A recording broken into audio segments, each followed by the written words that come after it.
So my dear brothers and sisters, I know we've worked so hard at setting things up at the sisters, and I want to do that for you. But I also wanted to preach directly to you at some point as well. And so I'm just going to do that personally here, taking my homily, but kind of more talking directly to you in these days. I know that there's so much anxiety and worry going on in people, a lot of sense of isolation. And I really want to invite you these next 2 weeks to make this a Lenten retreat for yourself. God has given you these 2 weeks not to be afraid, but to bring everything to Him and let Jesus, listen here, carry this all to the cross for you. That's what Holy Week is all about.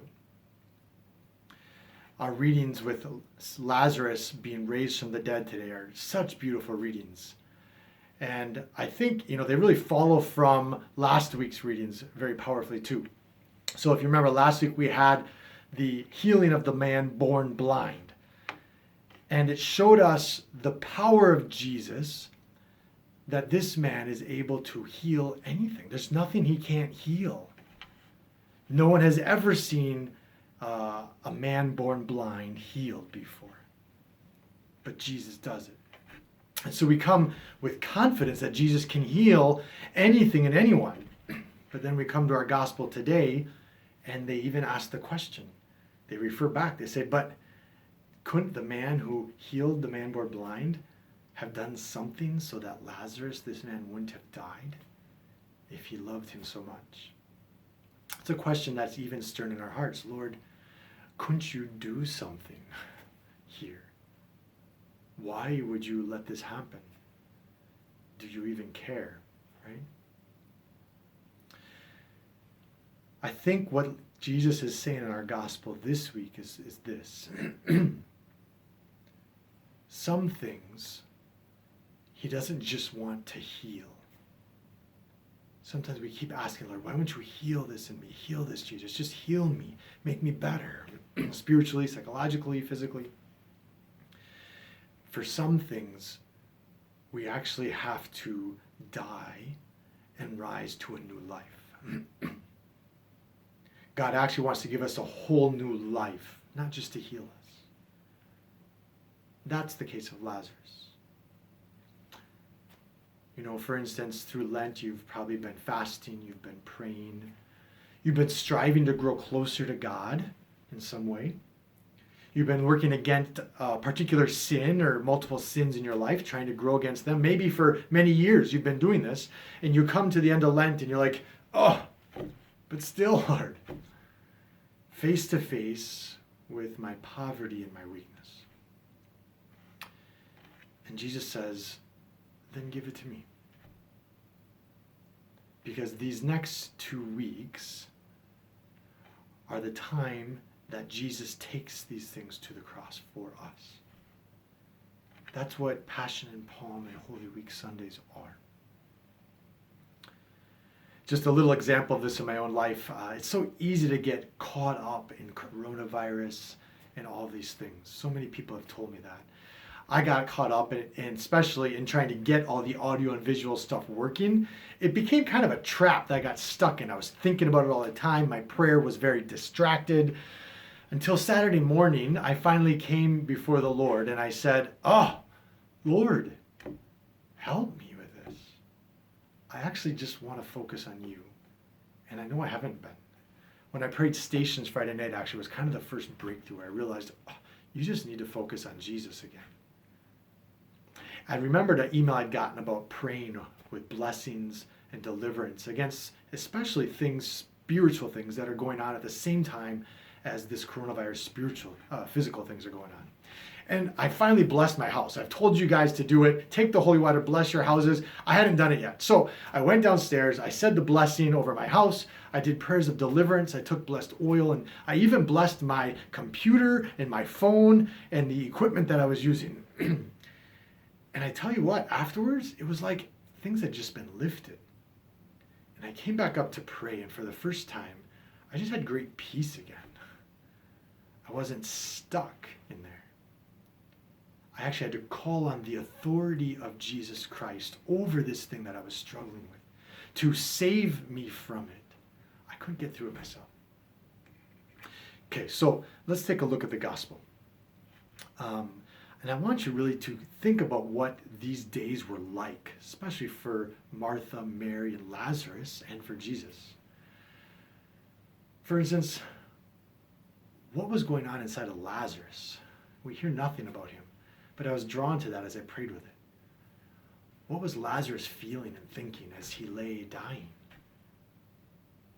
Why won't Jesus come? Right? You had to think it. Jesus waited 4 days. Those 4 days, think of how Martha and Mary's hearts must have been wondering the uncertainty and the agony of why doesn't Jesus come in this time? See how it matches us right now so well, doesn't it? Why doesn't he do something? And then all the fears that come with this. I don't know how Lazarus did with all this. Maybe he had great faith and he just approached his death so confident in the Lord. But maybe Lazarus was afraid of dying. Maybe that's why Jesus actually let him die. Because he wanted to free him from the fear of dying. It could be, right? People today are so afraid. And Jesus wants to free us from the fear. You don't have to live like that. But even in Jesus, he didn't go right away. Even though God is everywhere at the same time, that Jesus took on the reality of what it's like for us as humans. He couldn't be in two places at the same time. He was separated from the one that he loved who was sick. And he let himself be separated. And he let himself go through the grieving, the anguish, the anxiety, and the grief, the sadness at his death. Jesus shares all these things with us. And he lets Lazarus die so that he could destroy forever, once and for all, the fear of death from our hearts. I want you to really focus as you think this week, these next 2 weeks. Look at the love of Jesus that he has in this gospel. It says constantly, at every turn, how much Jesus loved. Master, the one you love is ill. And it was true. He loved Lazarus in a very special way. And it says Jesus loved Martha, and he loved Mary, and he loved Lazarus.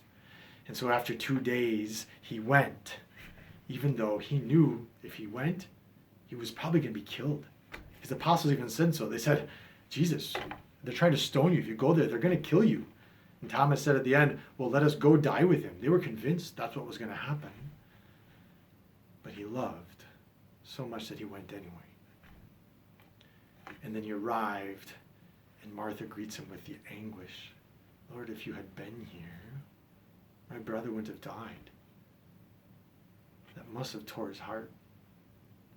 And then Mary comes out. She says the exact same thing. Lord, if you had been here.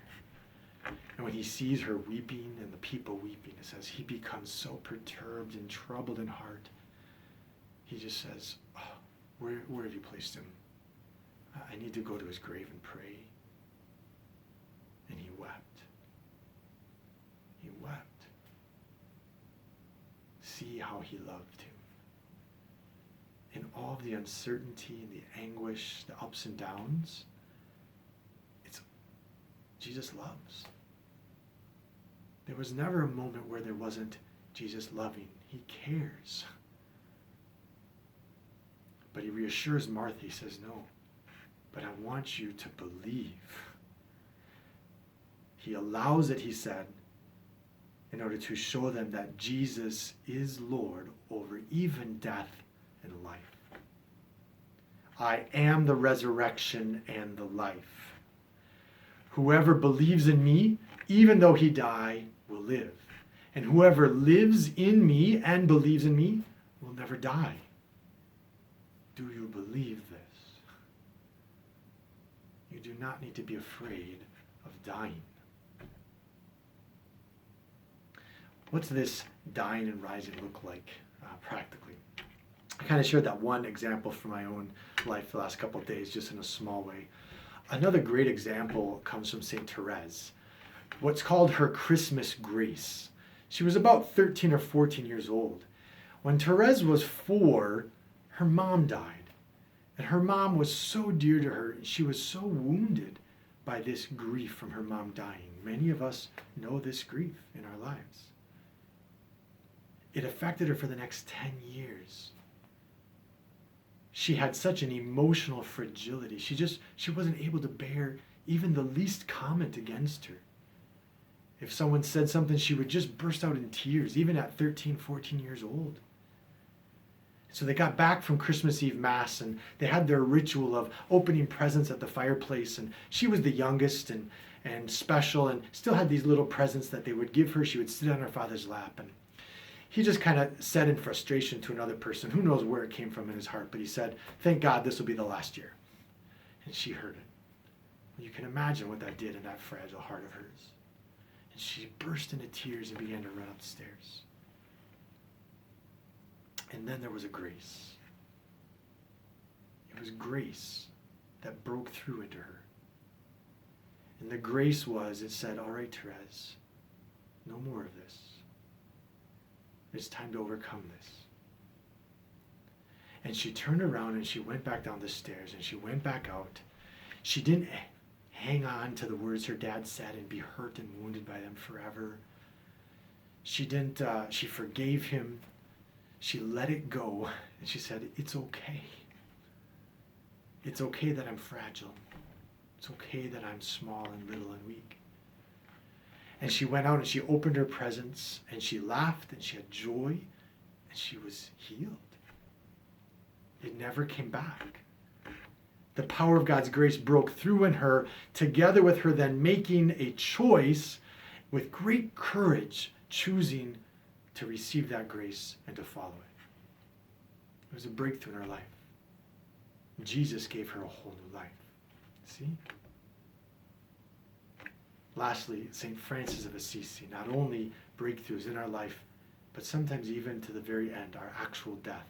When Francis of Assisi died, he told his brothers, "Lay me out on the ground naked, because I want to simply be able to rise instantly and go to heaven to be with the Lord when I die, that my soul would be free, with nothing holding it back."